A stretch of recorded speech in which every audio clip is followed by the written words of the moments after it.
안녕하세요. 저는 모 증권회사 다니고 있는 30대 중반 서울 사는 여자입니다. 인터넷이나 유튜브 보면 참 사기 결혼 당하는 사람들이 많은데 솔직히 바보같이 왜 속고 있나 그런 생각을 했어요. 저도 나름 명문대 출신에 연봉도 또래에 비해 꽤 높은 편이라 스스로 똑똑하고 야무지다고 자신했었나 봐요. 그런데 사람 속는 거 한순간이더라고요. 누군가는 결혼까지 안 간 게 천만다행이라고 하고 저의 파혼이 축하받을 만한 일이라고 해요. 저도 머리로는 그렇게 생각하지만 씁쓸한 건 어쩔 수 없나 봐요. 그 사람을 만난 건 소개팅이었고 첫 만남부터 얘기도 잘 통해서 서로가 인연이라고 생각하며 교제했습니다. 전 남친, 아니 이 글에서는 그냥 편의상 남친이라고 호칭할게요. 남친도 명문대 나와서 대기업 다니다가 저랑 사귈 때쯤엔 모 스타트업 회사에 들어가 바로 이사 자리에 들어간 사람입니다. 말솜씨와 센스도 좋고 머리도 좋은 사람이라 능력이라는 별명도 있었어요. 그렇게 저랑 2년 정도 연애하는 동안 남친은 저를 호텔도 데려가주고 미슐랭 맛집이며 커피 한 잔에 4, 5만 원 하는 고급 라운지도 데려다 줄 정도로 저한테 지극정성이었어요. 저 역시 그런 사람한테 참 잘했고 그렇게 서로 애정을 쌓아가는 동안 저희 집에서 먼저 결혼 얘기가 나왔습니다. 제가 나이도 있고 제 남동생도 오래 만난 사람이 있었거든요. 남친도 저랑 결혼을 하고 싶어 했고 마침 남친의 집에서도 저를 보고 싶어 한다길래 인사를 하러 갔습니다. 남친은 아버지가 안 계세요. 남친이 성인 되기 전에 이혼하셨다고 했고 남친 아버지는 사업 때문에 동남아 쪽 여기저기 돌아다니신다고 들었습니다. 연락도 잘 안 된 지 오래고 남친이 추측하기로는 아버지가 새 살림 차리시고 외국에 아이도 있는 것 같다고 하더라고요. 사실상 남친은 홀 어머니 계시는 거나 다름이 없었어요.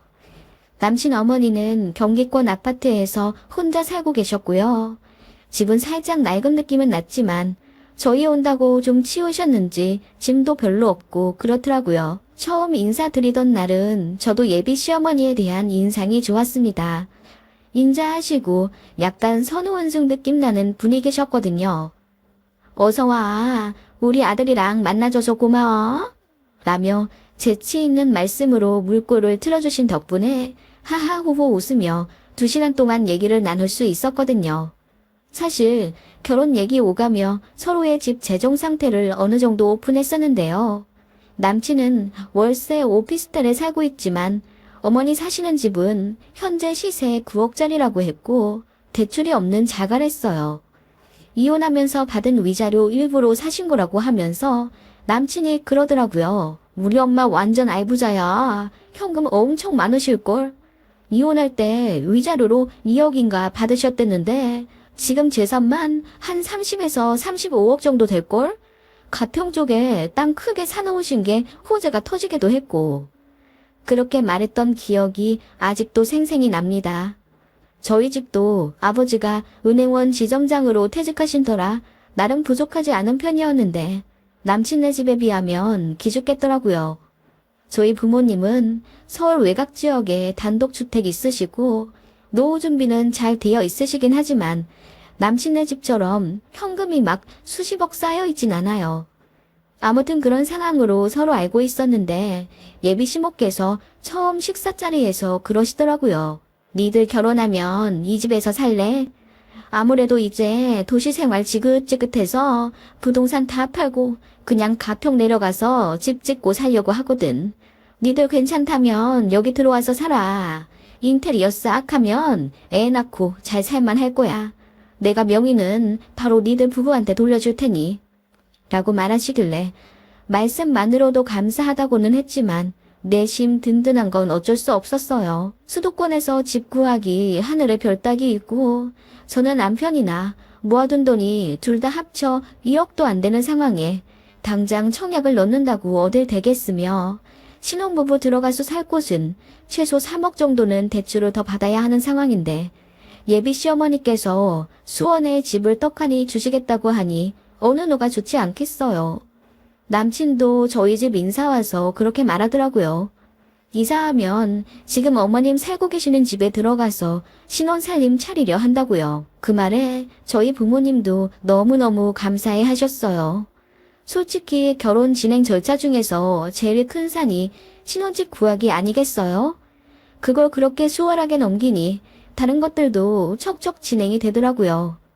저희가 결혼하고자 하는 달이 나름 웨딩 비수기여서 날짜랑 웨딩홀 잡기도 쉬웠고 스드메랑 신혼여행 같은 것도 남친은 전적으로 저한테 다 맡기겠다고 해서 제가 다 알아보고 있었습니다. 설레고 기쁜 마음으로 준비를 해가고 있었어요. 제일 예민한 결혼 준비 비용은 서로 반반씩 부담하기로 했었습니다.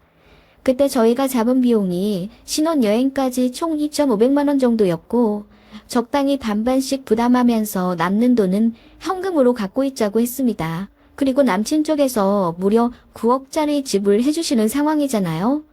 그래서 신혼집 인테리어는 저희 집에서 해주시겠다고 했습니다. 올 수리하고 들어가는 거라 예산만 5천만 원 정도였고 가구 가전도 신부 쪽에서 하기로 했습니다. 그렇다 보니 얼추 집에 들어가는 비용만 8천만 원 정도는 되겠더라고요. 그 이상 해주시려면 돈이 좀 모자라셨어요. 저희 집은 예비 시댁과는 다르게 솔직히 현금이 그렇게 많지가 않은 상황이었고 남동생까지 내년에 결혼 예정이라 저희 친정에서 대출까지 생각하시더라고요. 저는 그런 점이 사실 마음에 좀 걸렸습니다. 서로 좋아서 하는 결혼인데 형편에 맞게 해가야 하지 않나 싶어서요. 그래서 제가 친정집에서 대출까지 하면서 맏딸 결혼시키려 하시는 게 죄송하다고 남친에게 말했더니 남친도 같은 생각이라면서 서로 형편에 맞게 해가는 거라며 고맙게도 제 뜻에 맞춰주더라고요. 그래서 친정에서는 예물 예당까지 딱 1억 맞춰 해주시기로 결정났습니다. 그렇게 예비 시어머니께 남친이 말씀을 드리기로 했어요. 신부 쪽에서 최대한 해줄 수 있는 게 1억 정도라고요. 솔직히 1억. 말이 쉽지. 엄청 큰 돈이잖아요. 잘 사는 집들은 양가에서 지원해주시는 돈이 억대라지만 어디 평범한 사람들은 그게 쉽나요? 제 주변에서도 이렇게 가는 친구들 없습니다. 물론 9억짜리 신혼집을 받고 시작하는 친구들도 없었고요. 아무튼 저희는 그게 최선이었고 남친이 잘 말씀드려주기를 바랐어요. 그리고 예비 시어머니께서 이해를 해주실 거라고 생각했습니다. 그런데 돌아온 답변은 너무 놀라웠어요. 남친이 기죽은 표정으로 저에게 말하더라고요. 우리 엄마가 최소 2억 정도는 며느리 집에서 해주셔야 한다고 하네. 집이 9억짜린데 어떻게 1억만 해와줄 수 있냐면서. 인테리어도 우리 엄마가 알아본 업체로는 견적받았을 땐 최소 8천만 원 정도 나온다고 했다던데 어디 싸구려 자재만 놓고 대충 하려는 거 아니냐면서 우리 엄마가 많이 언짢아 하시더라고. 그래? 나도 알아본 건데 24평에 5천만 원 정도 견적이면 꽤 괜찮았거든?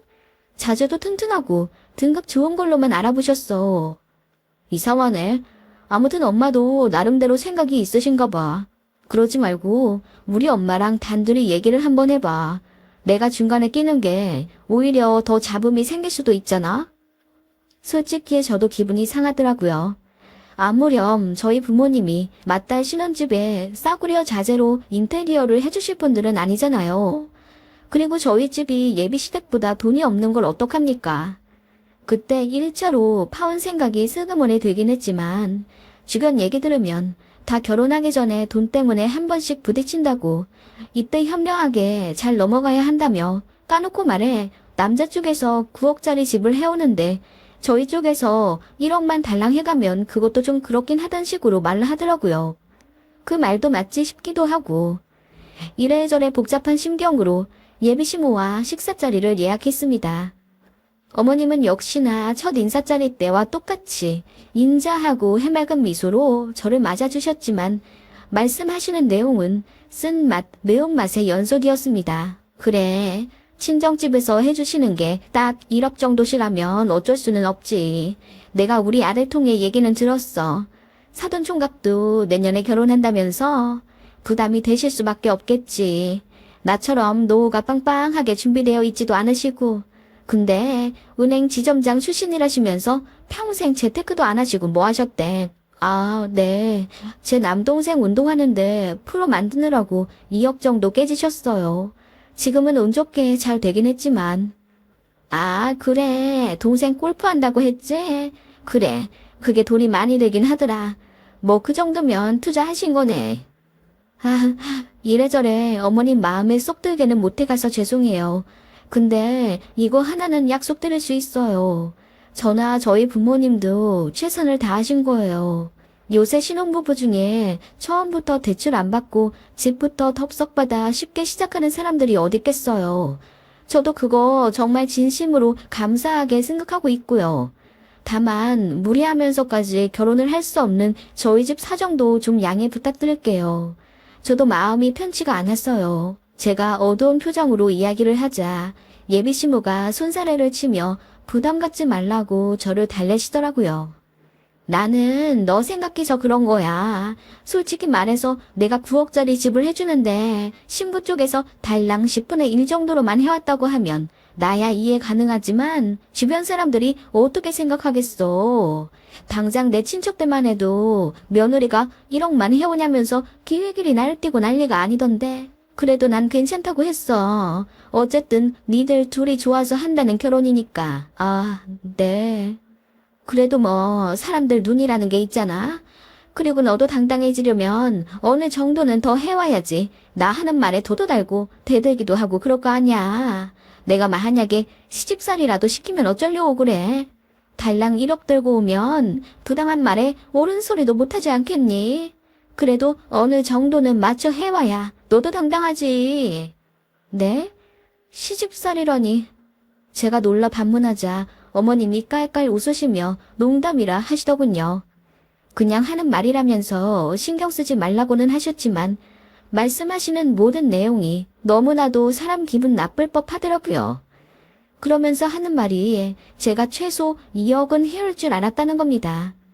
아니 그렇잖아. 너도 잘 생각해봤으면 좋겠어. 당장 1억 더 대출하신다고 부모님 노후가 어떻게 되시겠니? 남동생이 프로면 돈도 앞으로 잘 벌 텐데 뭐가 걱정이신지 모르겠어.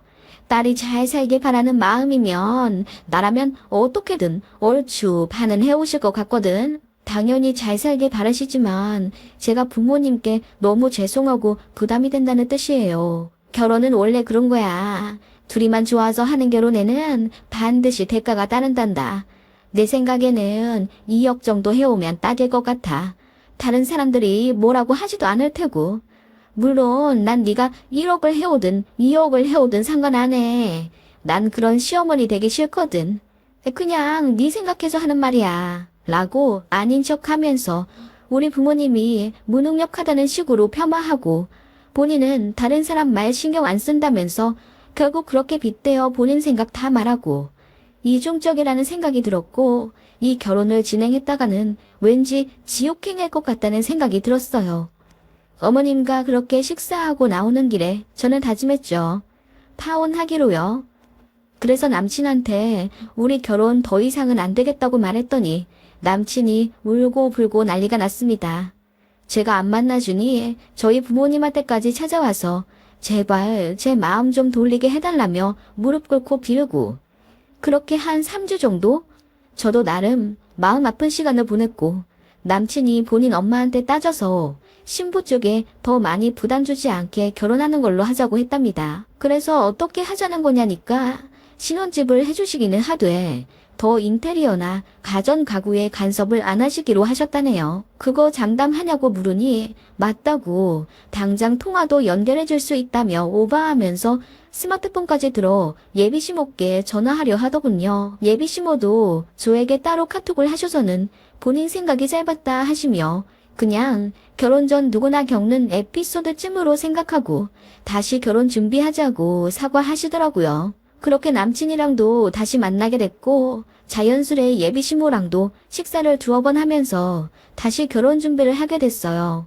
어머님 말대로 그냥 누구나 겪는 에피소드쯤으로 생각하려 했던 제 자신이 너무나 바보 같았다는 걸 나중에야 알게 된 걸 보면 참 그때는 저도 뭐에 시인 사람처럼 이성적 판단이 잘 안 됐습니다.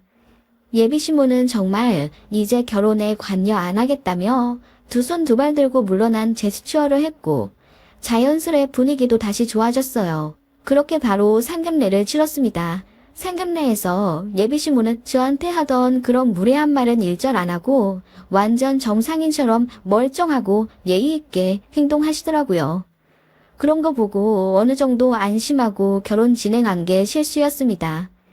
날도 잡았고 예식장에 계약금도 넣은 상태로 이전보다 다정해진 남친과 더 끈끈한 애정을 주고받으며 다시 행복한 결혼 준비를 하고 있었어요.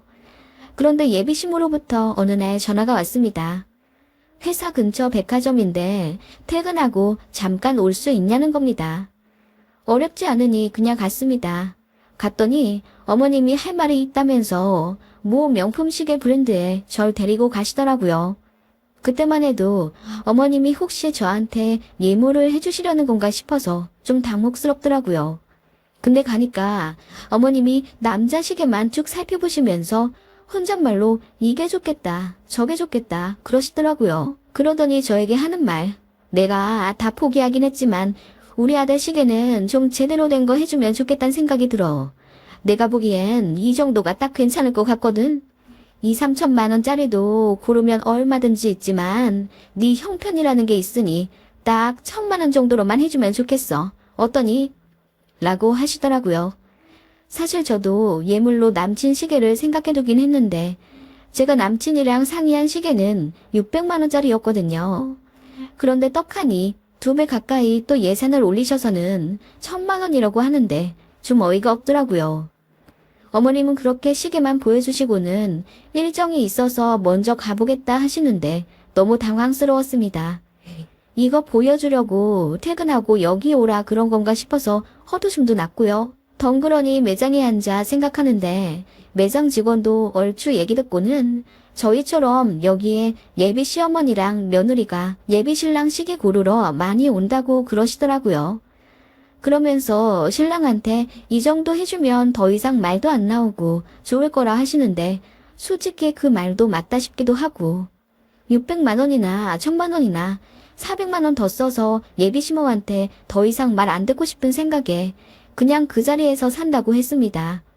홧김이라기보다는 약간 뭐에 홀렸던 것 같기도 하고요.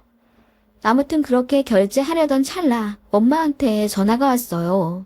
닫자마자 대뜸 엄마가 하시는 말씀. 너 그 결혼하지 마. 청천벽력과도 같은 말씀에 놀라 되물으니 엄마가 잔뜩 격앙된 목소리로 그 집 내가 알아봤는데 완전 깡통이더라. 내가 왜 진작 안 알아봤는지 몰라.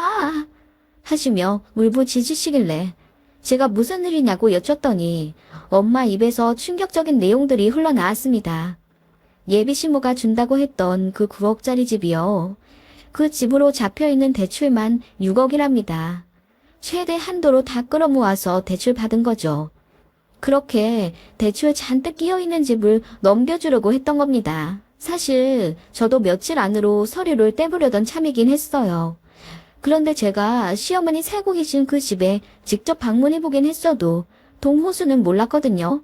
남친이 저를 데리고 갔으니까요. 저희 엄마도 안 그래도 신혼집 때 그 아파트 등기부 등본 떼봐야지 알아봐야지 하셨지만 당장 집 주소도 몰라 시간이 흐르던 차에 엄마가 더 이상은 안 되겠다 싶어 예비 시모한테 선물 보낸다는 핑계로 집 주소를 알려달라고 하셨다네요. 처음엔 예비 시모가 됐다고 하면서 거듭 거절을 하는데 더 이상하단 생각이 들어 소갈비 보낼 준비 다 했다면서 픽으로 보내야 하니 상하기 전에 알려달라고 하셨답니다. 그렇게 못 이기는 척 알려주셨댔고 엄마가 집 주소 받자마자 등기부 등본을 떼보신 거죠. 막상 그렇게 서류를 열어보니 시세 9억짜리 집은 맞는데 받을 수 있는 대출은 다 끌어모아 이미 깡통이더라고요. 제가 어이가 없어서 남친에게 그 집 대출 껴있는 거 알고 있냐고 물었더니 남친이 더 화를 내면서 아니 왜 뒷조사를 하고 그래. 너희 부모님 진짜 예의 없으시다. 요즘 주택담보로 대출 좀 안 받는 사람이 어디 있다고. 라고 하더라고요. 그 말에 저도 눈이 돌아서 대출 잔뜩 끼어있는 깡통집 물려주고 우리더러 6억 대출 갚고 살라는 말이냐며 그런 시어머니가 세상에 어디 있냐고 입에 거품을 물고 난리쳤더니 그제야 류곡, 나는 1억 정도 대출 받으신 줄 알았는데 내 오피스텔 보증금이 1억이잖아. 그때 엄마가 받아준 건데? 라고 하더라고요. 남친도 몰랐나 보더라고요. 알고 보니까 예비 시모한테 가평 땅은 무슨, 갖고 있는 집은 이혼하면서 받은 그 아파트 달랑 하나였고 당시 1억 중후반대였는데 운이 좋게 주변 호재로 인해 9억까지 오른 거였어요. 그런데 예비 시모가 직업이 있다거나 돈이 많은 것도 아니라서 틈틈이 생활비 명목으로 그 집을 담보로 대출을 받으며 생활을 하셨댔고 몇 년 전부터는 다단계인지 뭐에 빠져서 몇 억씩 대출을 받으셨다네요. 그 이자값도 내기 힘들어 또 대출하고 나중엔 급기야 사채까지 쓰셨던 거죠. 그래서 빚이 늘고 또 늘어서 6억의 대출이 된 겁니다. 너무 황당하더라고요. 당장 갈 데도 없으면서 뭔 배짱으로 우리한테 집을 물려준 애 마냥 한 건가 싶어서 궁금하더라고요. 그래서 파혼은 파혼이더라도 예비시모를 만나 따지고 싶었습니다. 근데 안 만나주더라고요. 제가 남친한테 이거 결혼빙자 사기죄로 소송할 수도 있는 문제라고 하니 그제야 미안하다고 하면서 사과하더라고요.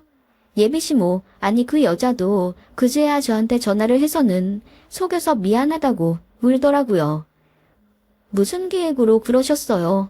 지금이라도 솔직하게 말해보세요. 그럼 소송은 안 걸 테니까요.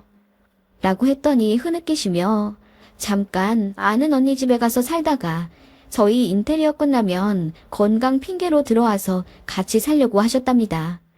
집 준다고 유세는 유세대로 다 부리고 나중에 합갑까지도 하려고 했다니.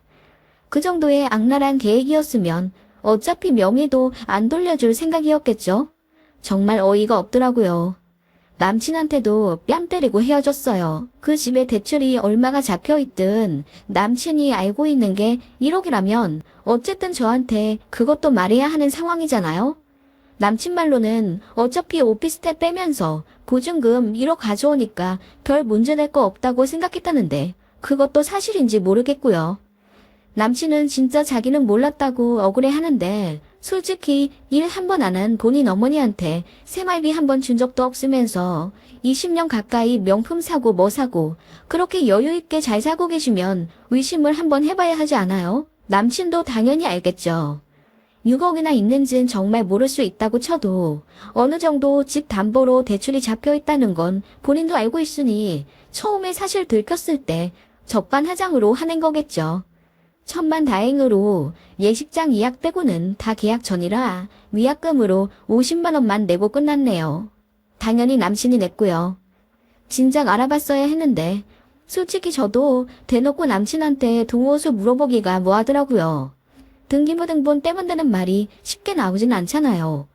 그렇게 어물쩡 시간이 흐르는 동안 저희 엄마가 해결해주지 않았다면 너무 늦게 알게 되어 더 난감한 상황이 벌어졌겠죠. 어쨌든 드러날 일이었는데 말이죠. 그리고 나중에 알게 된 사실인데 그 1,000만 원짜리 예물시계도 어머님이 중간에서 꿀꺽하려고 하셨답니다. 왜 그러고 사는지 모르겠어요. 그리고 남친도 저랑 결혼 준비하면서 마이너스 통장을 뚫은 거 있죠? 그놈도 어디다 뭘 어떻게 돈을 썼는지 그냥 깡통이었던 거예요. 그러면서 호텔 데려가고 라운지 데려가고 저를 언제까지 속이려고 했던 건지. 사실 혼인빙자 사기죄로 정말 고소하려고 했는데 저희 쪽에서 금전적으로 피해가 아직 없던 터라 소송 자체를 걸 수가 없더라고요. 대신 그 인간 주변에 소문을 싹 퍼뜨렸습니다. 전 남친 엄마네 동네에도 저희 엄마가 직접 가서 동네 사람들 붙잡고 다 얘기하셨다고 해요. 저 집 사는 여자가 아들 방패로 사기치고 다닌다고요. 그렇게라도 해야 분이 풀리죠. 세상에 정말 어이없는 사람들이 많더라고요.